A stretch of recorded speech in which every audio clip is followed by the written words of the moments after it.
Друзья, рады вновь приветствовать вас на нашем канале.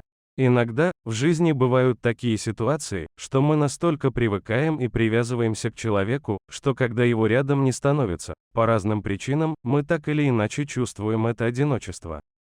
И именно в такие моменты мы не знаем, что можно ожидать. На протяжении длительного времени Яков Павлович прожил со своей супругой в небольшой однокомнатной квартирке в простой российской хрущевке. Но спустя 30 лет супруга отошла в мир иной, и Яков Павлович остался в полном одиночестве. Точнее, у него были близкие. Дочка периодически приезжала проведать и помогать по домашним делам, была и другая родня, которая тоже могла оказать нужную поддержку, но совершенно очевидно, что старику было достаточно одиноко. И он даже не знал, как распоряжаться своим временем и перезимовать зиму. Но были у Якова Павловича и вполне типичные дела, которые помогали как-то организовывать свое время. В основном соседями по дому были достаточно молодые люди, поэтому с соседями он не особенно общался. У подъезда также сидели сплетницы-старушки, но с такими он не водился, еще когда супруга была. А теперь у старика вообще не возникало никакого желания отправляться туда и судачить о том, кто и чем не нравится этим старушенциям. Яков Павлович, у него было обожаемое занятие – сидеть на балконе. Небольшой балкончик он оборудовал удобным сиденьем, а также стеллажами, где хранил разнообразные припасы, так как он всегда знал, что нужно делиться. Помимо стеллажей с припасами, он устроил разнообразные кормушки для птиц. В этот раз он не просто установил разнообразные коробки, куда складывал остатки хлебных крошек и подобное. Также он растянул бечевку, на которой периодически закреплял припасы для синичек. Именно поэтому у него на балконе периодически появлялись самые разнообразные птички, которые с удовольствием поедали те самые припасы, которые позволяли нормально существовать в холодный зимний период. Однажды увидел Яков Павлович на своем балконе нечто интересное. Он там оставил миску с едой и потом обнаружил миску перевернутой и практически без еды. Старик думал над тем, кто бы мог заинтересоваться его припасами. Он понимал, что перевернуть такую крупную миску вряд ли сможет небольшая птичка.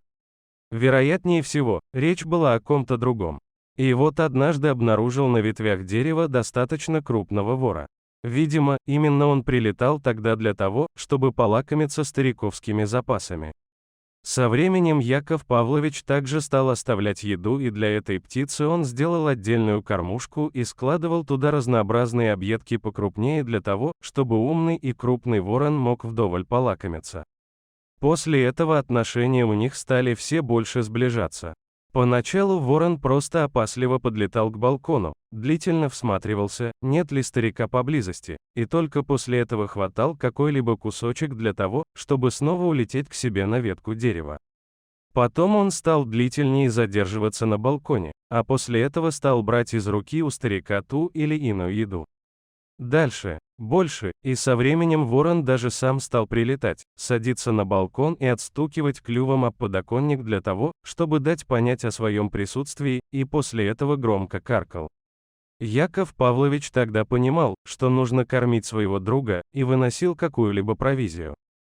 Так продолжалось на протяжении длительного времени, но вдруг старик захворал, поэтому не мог даже подняться для того, чтобы выйти на балкон.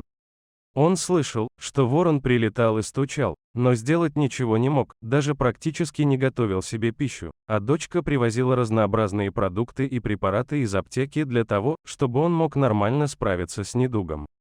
На протяжении длительного времени ворон прилетал, но потом перестал.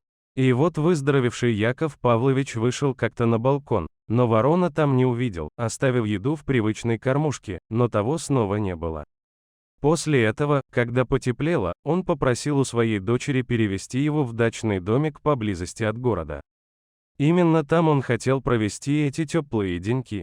И однажды, сидя утром за теплым напитком и поедая свою простую пищу, он будто бы услышал знакомое постукивание, а потом и карканье. Выйдя на крыльцо, Яков Павлович увидел, что на соседнем дереве сидел ворон. Вероятнее всего, тот самый, который прилетел туда вить гнездо, а после этого ворон спустился поближе. И оказалось, что он принес для старика какой-то маленький сверток. Яков Павлович взял сверток в руки и начал разворачивать, а когда он увидел, что там, то онемел от счастья и сожаления одновременно, и расплакался. О таком он не мог даже и предполагать. Как тебе история? Пиши в комментариях. Подписывайся на наш канал, заходи в профиль. Там много разных и интересных историй, которые тебе обязательно стоит посмотреть.